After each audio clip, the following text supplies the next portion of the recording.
Hello, this is Cindy, and I'm going to share with you a painting today.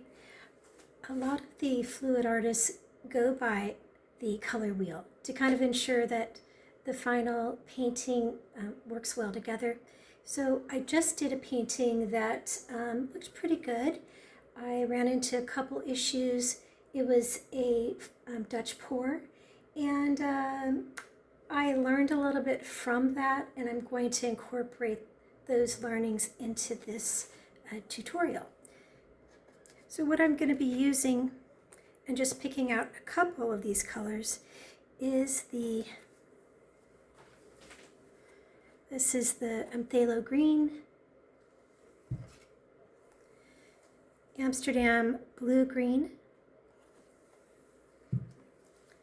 the brilliant blue Amsterdam, the blue violet. Then I'll be using gold and white. And all of these are Amsterdam, and all of these are using the Olga Soby recipe. So I think what I might do is I'm going to use the blue-green. I think that'll be a nice color for the background. And I have enough paint. Let's see. That might also decide which route I go. Okay, so this is going to be heavy. The mistake I've done in the past when I'm using this recipe is I don't use a heavy enough base, and that's going to mess things up because this paint does not flow as easily. So it's important to get more the base in the position to flow so that the top colors that I lay down have no issue moving around the canvas.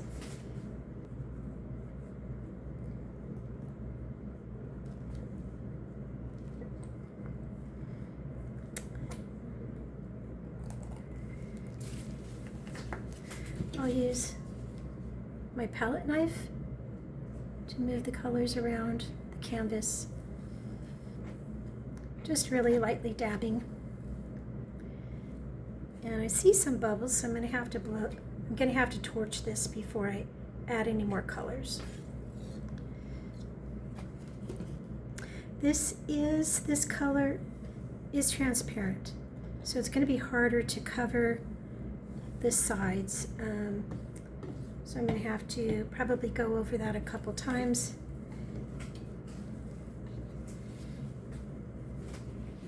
Okay, so I mixed up a little extra paint. Took me about 10 minutes. And my whole goal, I need to have a real heavy base so that all the colors I lay on top of the base flow. And let's see. So after I do this, I'm going to blow this out again.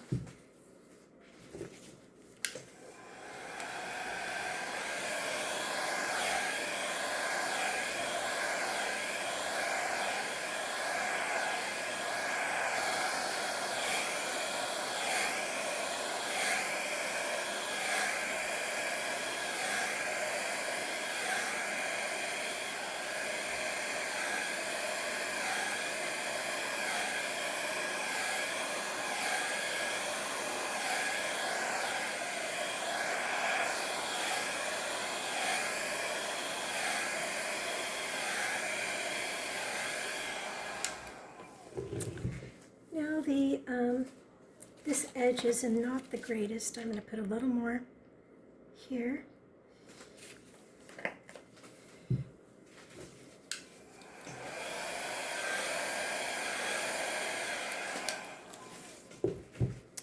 Okay, and then I will torch this to get rid of any bubbles.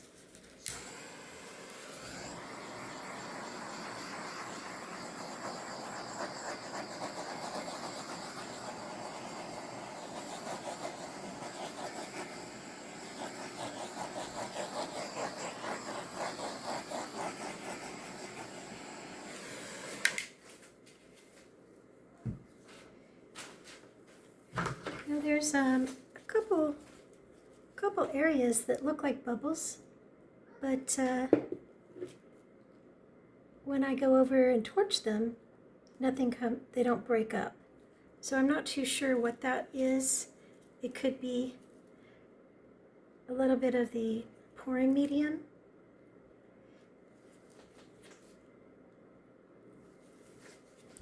And I do see quite a few. So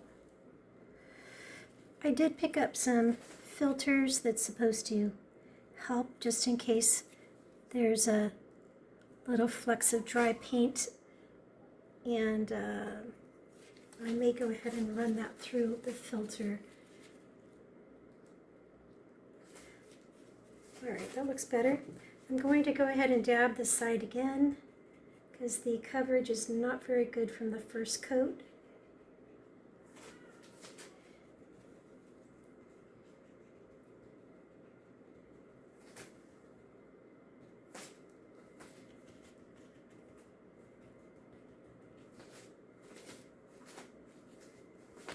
Now this isn't perfect, and I think that might be why a lot of fluid artists go ahead and just paint the sides first, so that if the paint is transparent, it's more likely to provide fix the sides. Okay, I see a few more specks in here.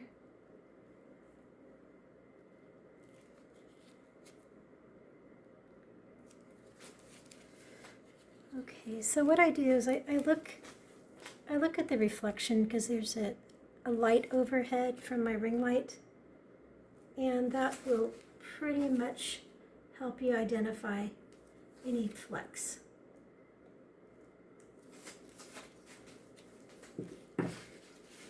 So the other painting I did, it seemed to work best if I put white as the first line.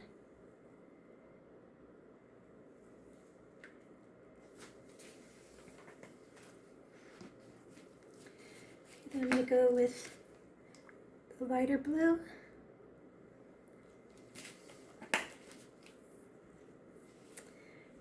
I'm going to go with the green.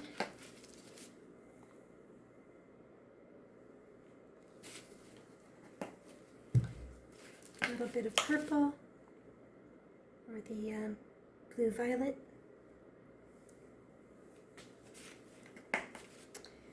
And a little bit of gold, which I'm having a difficult time figuring out how to make sure the gold stays on top. So I'm going to put it along the edges to see if that helps. Okay, and then a lot of artists will use the Dutch pour, and it's very little paint. They blow it out and it looks very wispy. And I like that a lot, but then I also kind of like to have more color. So we'll kind of see how this plays out. I'm going to just go for 3 large flowers. So I'll begin kind of dividing it up into 3. So I'll start blowing here and go this way, or, you know, I might have to go this way, and this way based on the shape I have here. So go this way, and this way. Okay.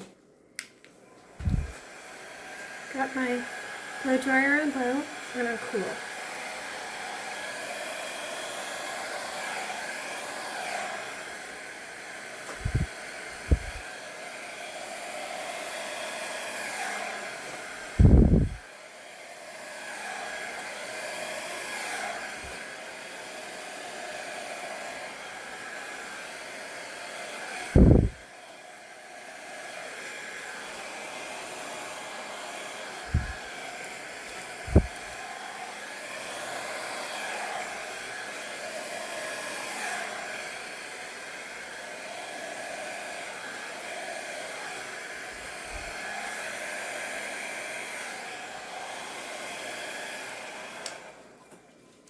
So the blooms, call them blooms, flowers, and they're a little smaller, but I don't think it necessarily has to take up the whole canvas. And I could blow it out a little more, but then I might start seeing more mixing rather than distinct colors like the purple or the green. I do see a little bit of gold come through, and a little bit of it has mixed here almost to create a bronze. I'm going to kind of create some movement here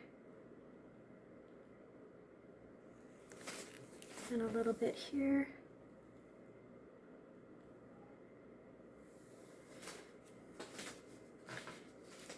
Just to create a little bit of continuity.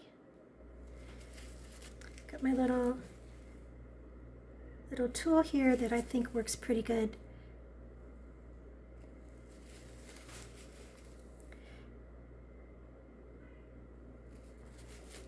No, that didn't turn out too good. Okay, that's a little better.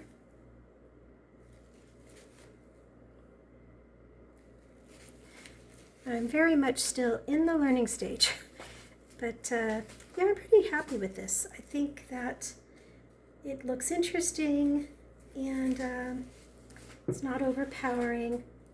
Got some negative space, and I feel like I have another fleck right here.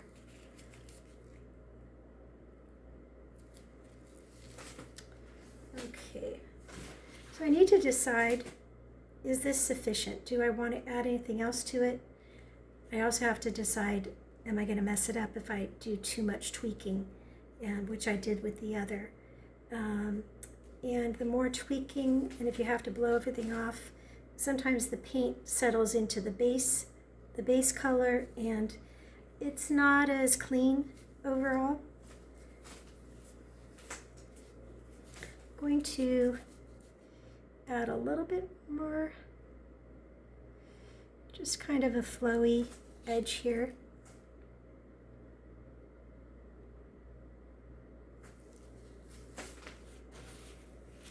Now, this has not mixed and this is not mixed.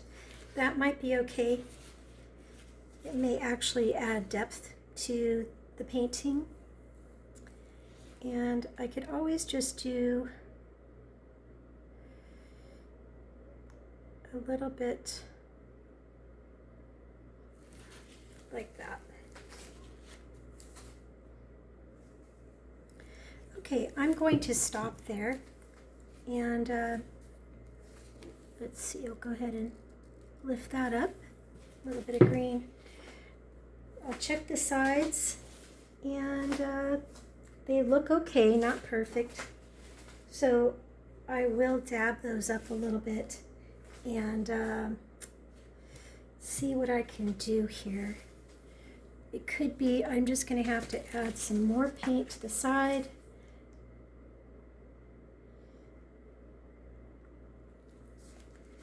And then dab it.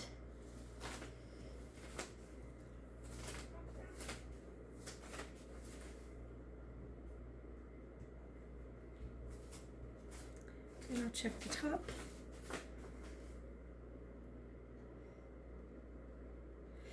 And that's about the same. I'm going to need a little more paint. So I may just go ahead and leave that there.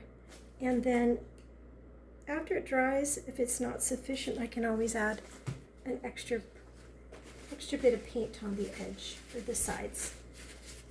All right, well, thank you for joining me. You have a great evening, and I'll see you next time.